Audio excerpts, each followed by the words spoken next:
Welcome to the Sembot channel. In this tutorial, we will show you how to solve the problem of monitoring product prices in Sembot when the monitoring does not work. We will show what to do for products with and without GTIN. Real-life example. An online clothing store noticed that competitors often lowered the prices of their products. Using Sembot to monitor prices automatically, the store could react to these changes instantly and adjust its prices. As a result, the store could stay competitive and avoid losses while maintaining a high level of profits. Go to the Price Monitor tab. From this tab, you can monitor the prices of your products based on the GTIN code. For products that don't have a GTIN code, you can also monitor them based on the product's title phrase and manual matching to a specific product. Go to the Not Monitored tab, where you will find all the products in your input file that are not yet monitored.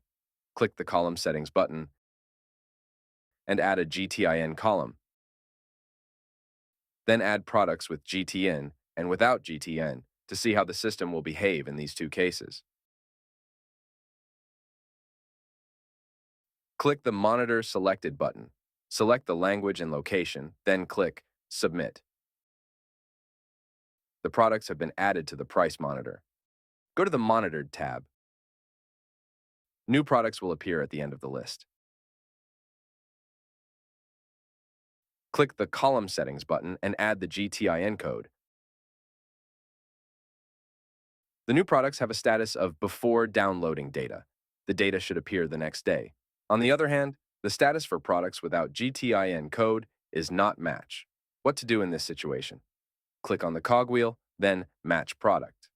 A product without a GTIN code will appear on the left, and matches will appear on the right, which the system searches based on the product title.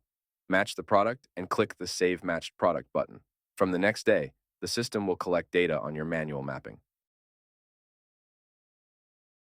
Thank you for watching our video. Subscribe to Sembot's channel if you want to stay up to date on our marketing solutions and news from the world of technology, performance marketing, and AI. See you in the next episode.